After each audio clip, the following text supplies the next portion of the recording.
What up, YouTube? Asian Persuasion here, and I'm here with my boy Slim.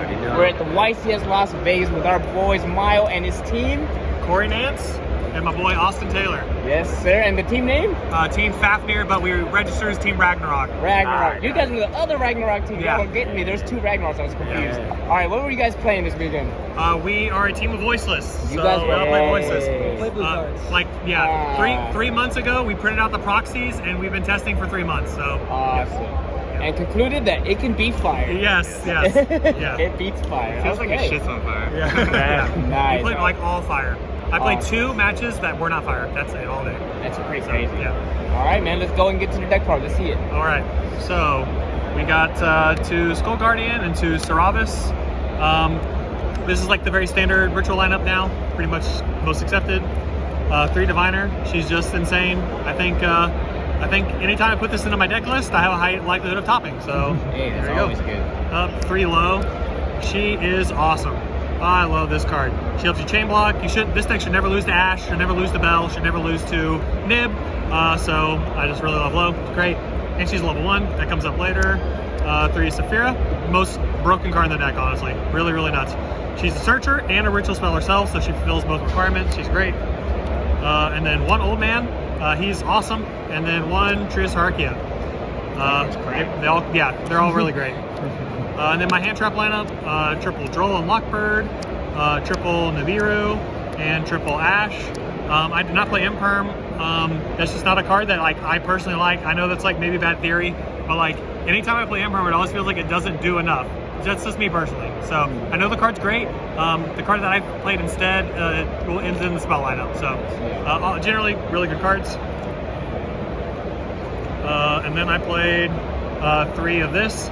Oddly enough, you think a deck that has so many searches, you would lose to Droll, but a lot of times you draw your opening hand and you're just like, oh, I do not care if they Droll me. And that happens so many times today where they Droll you and you're like, nice -1. I'm just gonna hit on the same board. So Same board. yep, really good card. And this is partly the reason why that's possible. And then 3 Barrier. Basically turn your big 4100 guy into a towers that can't be targeted. And it's follow-up. A lot of times you can think it's redundant to have 2 on the field, but a lot of times I would put 2 on the field so that it deters them from SPing 1. And if they do SP 1, I have guaranteed follow-up anyway. So getting 2 actually is really nice. Really good card. A change I would have made was playing 3 of this. This card is super cracked. I don't know why I didn't play 3, to be honest, in hindsight. I know the card that I played instead was Talents. So I was playing 1 Talents and 3 of this, but then I was like, I kind of want 2 Talents, man. I want rip hand. When they hand trap me, I want to rip their hand. Which in theory goes really great with the way this deck plays. But it's a mid-range deck, and a lot of times, Talents just seem super mediocre in this deck in particular. And then I played 2 Prayers, another cracked ritual spell. I think this is going to be Konami's way of making ritual decks playable in the future, is just making the ritual spells really good. Meaningless Drytron was insane, and now this one's really, really good. So do that. And then I played Super Poly. This card cooked all day. It's really good against bad players, and against good players, it's not quite as nice, but you can still kind of finagle the game state in a way to make this card strong, and so I would not play it. And then 2 of this. This card, like I said, was very meh in this deck. I think it's good, and it was okay today, but that's kind of the extent of its power level in this particular deck. I think it's just because it's so mid-range, you don't really need a card like this. So it was very meh. And then I played the God card. Holy moly. If you see it, you see this card's it. nuts. It's crazy. Yep, especially this format. Hit Garunix, hit Promethean Princess, all that stuff. And then I think we all kind of share the same sentiment with this card. This card is probably the most skill-based card in the deck. Because you only have 1 copy, and until you get the new spell in Legacy of Destruction, I think it's called, the next set, you have no way to recycle it. So you either have to sit on it to keep recycling your plays and your ritual spell to make Saphira alive, or you use the pop. So if you use the pop too early in a situation where you don't have to, you lose your trap forever. And so timing this card is very, very important. I think that's what separates a lot of mid to bad Voiceless players from the good ones. So there were times where you really want to pop, but you hold it, Keep holding it. You hold it and you just keep all your cards in rotation. So this card is really awesome. It does everything the deck wants. It's my favorite card in the deck. And then we'll go on to the extra deck. I know me and Corey played the exact same extra. So 2 Little Knight, 2 Dynamon, and Link Karibo and Anima. So a lot of other not Drytron players. It was habit. It was a bad habit. You know, you've done. I know. That's your old ritual deck. Bad habit. I know a lot of other Voiceless players like to play a bunch of like bigger Link packages. Like they like to play Dark or Lina and all these cards. But I never in testing had trouble killing people. You have a 4100 guy, and once you get to the point where like you would like to kill him, even if you don't, the game state is in a situation where you're not losing. Yeah. So I will really quickly talk about Dynamon. I do not make this card as much as people, I think, other players make it. I think you only make this card in very edge scenarios. And so, kind of like how I think the trap separates a lot of Voiceless players, I think Dynamon and choosing when to go it also separates a lot of kind of the middling Voiceless players from the good ones. So, do not make this every time. Use Barrier to search the trap. Don't play into Bell. Like, just play safe. Yeah. Can I make a point on Dynamon? Yeah. He's absolutely right. If I had looked at my opponent's graveyard my last round to see that he had Promethean Princess and not made this, he only had 1 interaction and I had 1 Omni Negate, but then I set his whole board back up for him, and that's why this is not a first place deck. Yeah, that was the one misplay on your end. But Austin did great. But hey, yeah, so you gotta do far. Yeah. And then Chaos Angel, I never made it today, but in testing it did come up. You can oddly enough make the light and dark one. And then Herald, I sent it like 1 time today. Intis, for obvious reasons, played Diviner.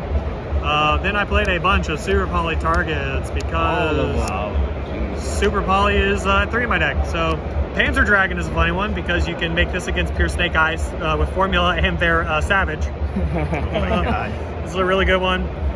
This one is for when like people are trying to play around Super Poly and then they play into Super Poly because you're just playing the At Golem. This is probably the best one against fire because it shuts off like the Promethean Princess and then you play for free. So no Imperms, no Veilers, you just call light, you're good. And then play this one for Branded, and then play this one for mana, random mana, or if they set up the Baron Savage play in Pure Snake Eye. So, yep.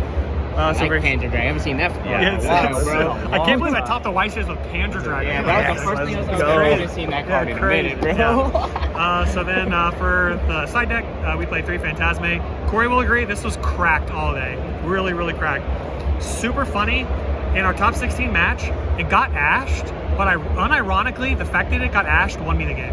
Like, it got ashed on his turn, and then I still had it on mine, and I didn't have to play through ash. So like it ate an ash, like that was great. Like unironically, really good. And then I played this. It's fine. It's fine. I don't have a lot to say about it. Duster, I would not play it again.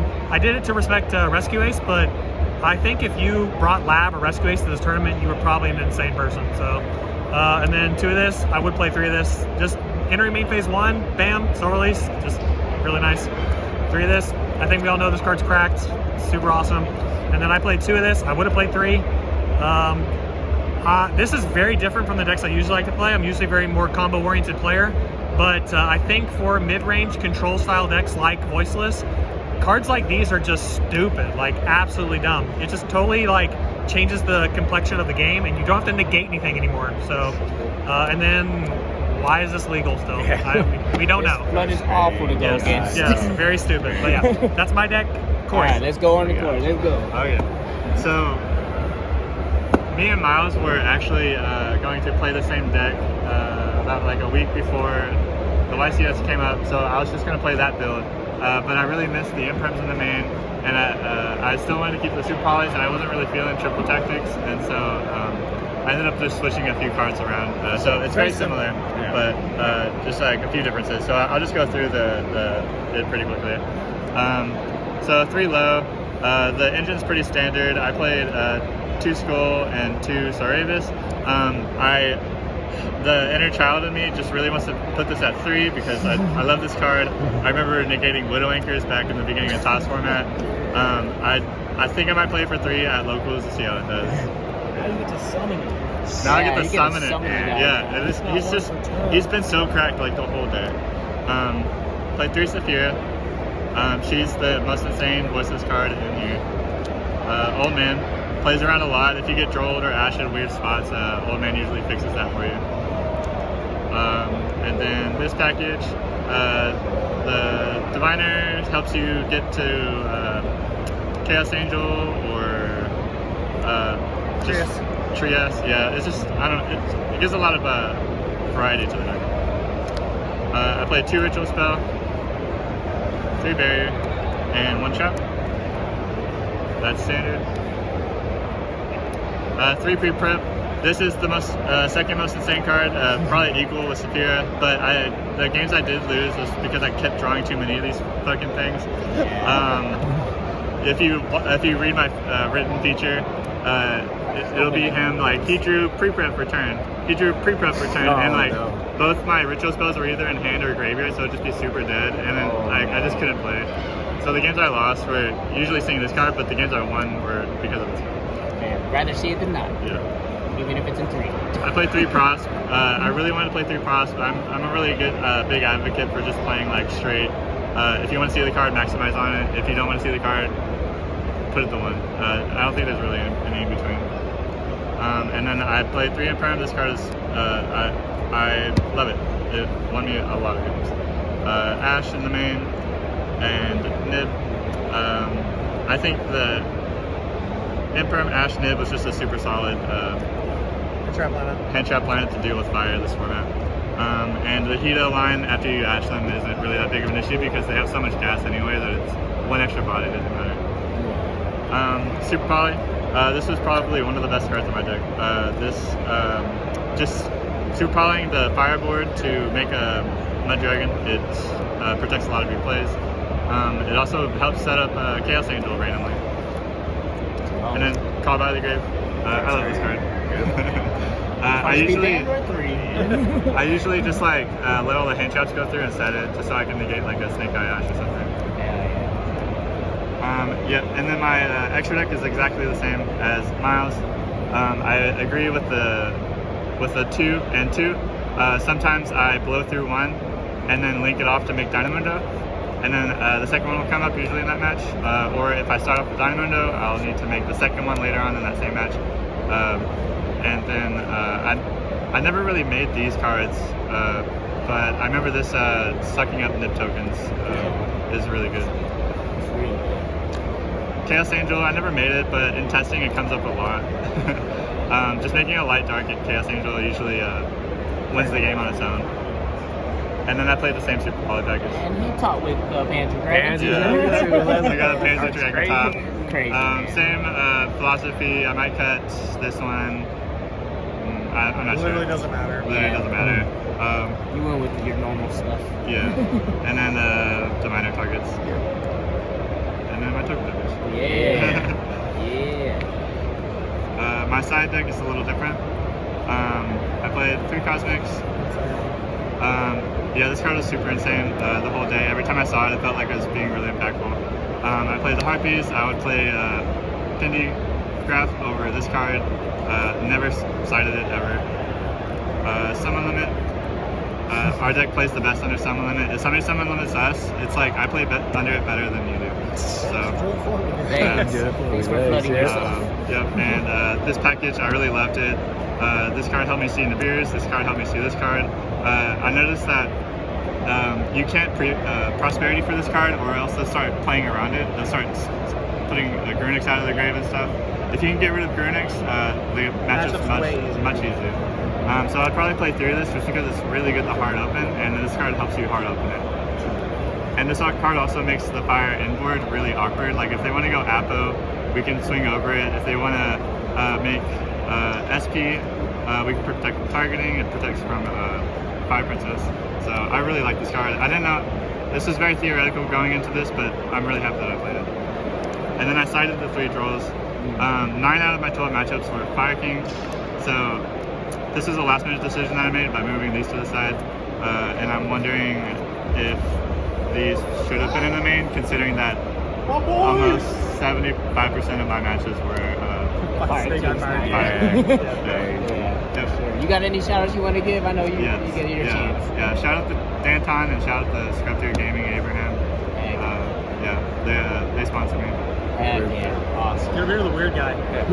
Come over to the instead of the weird guy. All right, we're coming. We're sliding. Yeah, get rid of the weird guy. I have the noob killer version. They played the competitive one. I played the spicy fun one. All right, we like boy. spice. I know y'all do. Y'all are runic players. Yeah. I'm a like different me. kind of runic player, brother. You're the worst kind. I don't make friends, brother. You gotta win how you gotta win. Hey man, that's how you gotta do it nowadays. I'm gonna start backwards. I'm doing like go second cards first. So That's I did okay. 3 triple attacks. This card was nuts for me today.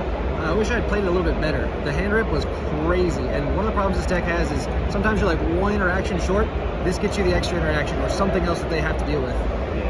I like the nibs and rolls in the main because it helps do it the same thing that deck's trying to do is just funnel your opponent down into very few moves, and this helps facilitate that. I mean, everyone knows nib imperm's crazy. This is what I chose for my go second stuff.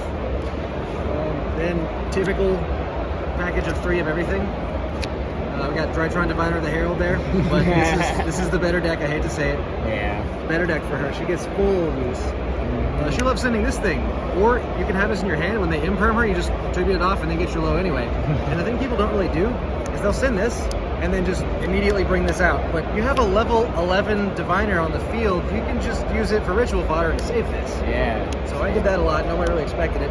Old man is old, and he's a man, and he brings out more blue guys. This weird guy, he's a light monster. He has a level, what was that, 8? So it's good for tributing. Oh, and you can also send 2 cards from your extra deck, which can get you started or get to some other really spicy stuff. That's the spice right there. I got 2 of this crazy guy. This dude is nuts. I wish I was on 2 Cerberus, but couldn't fit it in here. There's already 42 cards, and nothing on this card's once per turn. So that's kind of nice. Like this plus an old man, like if you can shuffle this back and then get this back out again, you just get to summon, or what was it, Solemn Strike? No, Yeah. it's warning twice. I mained this dude because I was really sick of getting triple tacked, because triple tack hurts. If you have to like stop something before you can stop the triple tack, you're gonna get hurt. This dude just negates the effect though, so it makes their other triple tack in hand dead. And I'll show you some cool stuff with this here in just a second, but in Pendulum Zone, at the end phase, you can add a ritual spell from deck or from graveyard to hand. So if you have one in grave, you add the second one from your deck. That way your trap doesn't have to shuffle back your Super Poly Prevention. That's actually kind of hot. That's good. This thing, everyone's terrified of it for a good reason. It funnels their plays. They have to attack your big dude. And I can't tell you how many times my opponent was like, all right, so Lowe's in the graveyard, that guy's at 2050. I'll go to battle phase. And they're like, can I read that? Oh, snap. it's still at 41. Oh. And they go main phase 2. This card was all right. I started citing this out the entire package because I realized that playing into a Fire King board, you cannot. Yeah. Like, you can't do anything. This card does nothing that they're afraid of. Going second. But going first, this sets up a window, and it's also a starter. So it's a go second and a go first card, which this is my replacement for Prosperity. Yeah. I didn't feel like playing that because my extra deck is ultra weird. And then pre-preparation of Rice. Same thing. And then 2 prayers, just crazy card. They made us another Drytron-like spell. It's just different in a good in a different way. Call by to 3, please. Radiance is nuts. You want more than one of this, but you can't afford to play more than one. When the new cards come out, this deck's tier like -1,000. It's going to be so stupid. But I play a card in the extra deck to make this a little bit better. And then this card. I was flipping it, and before it was done being flipped, my opponent was sending a Dark Monster because they knew what was about to happen. You're getting winded. So extra deck is extra weird, man. I have the 3 Cardinal Links. I made them all. They're all great. This guy's the best one. I never really missed Link Revo. This sucked a lot of nib tokens, and that felt real I good. would do it. That's your job. Yeah. This suck it up. is the second trap. So this is a target for Ultimate Slayer, and so is this for like the Snake Eye Fire King deck. And then this will let you put back branded cards. So branded loves when you Maximus them. So you set up Omni Negate and you send this, you shuffle one back, you negate the other one, so they get nothing. Yeah. This guy never came up. It's kind of a flex spot. You can do whatever you want with it, but this will put your trap back into your deck, so you're never really upset losing it. You can make it too if you want. I never did. This is kind of like the weird guy with Malong. Since there's so many like bricks in the deck and so many cards that play well with each other but not like independently, this can help you like draw a card and then put back some garbage that you didn't really want. Then we have this terrifying combination of cards. WinCon. It's a WinCon, weird. The things that Diviner sends sometimes, not often, but breaking boards with this is kind of nice. My opponent anti-spelled me the other day, and I was like, oh, here's that. And they were dead. So for Nadir, you send this, you get your Maximus, and then you send this guy with Bucephalus effect. And nice expensive Starlight to send and never use. So you get a +2 off of the deer, or +1 overall. But you know what I mean. You can't play without this guy. It just comes up in the weirdest situations when you can't do anything else, and then you win the game because you made that. Yeah. This deck cannot handle a Lightning Bolt Chaos Angel. If it's against you, you should probably just scoop. Did I beat you once with it, Corey? I think I got it one time. What? I triple tacked it. I triple tacked it one time. Oh, one time. So my Odd Eyes guy doesn't send the clear wing whatever synchro. I summon this guy. Oh. So it's just a jump blocker. They kill it. It goes to the pendulum zone. That's fine. They don't read anything on this card though. So during main phase, you Too can many words. special summon. Yeah, I would have gave up. Way before too many. you Yu-Gi-Oh started. players, they just, God bless them, they get killed by this. So you special summon out of the pendulum zone, and if you have a dark monster in grave, you stick it on him as a Xyz material. Then he has an effect. You detach the Xyz material, pop 2 monsters with 3k or less attack. And Which is that's a lot of things. pretty good. That's a lot of And then you things. overlay this guy. What, He just in God's attacks creation? 3 times for 3k. And it doesn't what? have to be on monsters. So I played this instead of Selene Access Club because I didn't want to play the Charmers. That's fair. There's the spice. In Utah with Odd Eyes, exceeds it in here. I summoned it like twice. It was okay. Hey, if you summoned him once, that's all that matters. It felt real good. Crazy. Oh, also, this is your Xyz target for Ultimate Slayer. Ultimate Slayer. Slayer, yeah, you send yeah. this, and then if you make this, he's the dark, you stick under it. That's kind of high. That's high. So, yep. Why? That's gotta like play my language right there. Yeah. Floods, man. Love it. Just like them, I wish I played 3. Like the card was nuts. It came up 2 times. One time it actually cooked a Cash Snake Eye player. That was weird, That's a weird deck, but it was fine. they got him though. 2 Ultimate Slayers that make me look like I have money, but it's actually Miles' money. Miles has all the money over These here. are okay. I make bad financial decisions. That's why his deck's very does. shiny and everyone else is does. half low rarity. I'm a dad, so I can't be that silly. Okay. But these were okay. I liked it. It was a nice flex, but I'm not sure if it would stay or not. It's cool because you can cut 2 engine cards if you're cutting real deep for sides. You can cut 2 engine cards and put these in and then still get to like a ritual spell or monster. That's crazy. It's a different god This card. card is silly. And then for my last 5, I did these because I was a little bit scared of Labyrinth, but nobody had the big enough balls to actually play it. No one got far with Lab if But they did. this could be something else. I only ever was able to fit in like these 4, and so I'd cut like the entire The deer package. the deer package and then stick these in with 2 cosmics and sometimes the ulti slayers and then the soul release, and that was way better because you cut them off from having the follow-up, and that's way better than trying to play into their board. And that's the deck, 42 cards. All right, so your shout outs. Oh, you got some shout outs, yeah? I'm mainly just shouting out And my the kids. boys? I'm shouting out my daughter Luna. She gave us the luck to do all this stuff, and shout out these guys. This is the craziest team on earth. These guys are bananas. Shout out to our teammates, and also shout out to our teammates who aren't here. So Bryce was invaluable in this effort. Bryce, Anytime we Colby. needed a test, he was there to test with us. Colby, Christian, all our teammates. James Conacher for James whooping my Conacher, yeah. ass for a month straight with Fire King Dude. before I finally learned how to win. We had to lose to Fire a lot before we started beating Fire. So We played like a whole month. I Yeah. lost every game but 2 games, not matches, 2 games I won. also shout out to you guys behind the camera. yeah. Know you guys for a long time, so thanks for the profile. Oh, anytime, brother. Y'all, you know, Grandpa's is still here. That's our team. Yeah. Grandpa Yugi. Yeah, you go, all right. Well, congratulations to all you guys. Appreciate Awesome it. seeing it with Voiceless Voice, and Yeah. thank you all for the deck profile.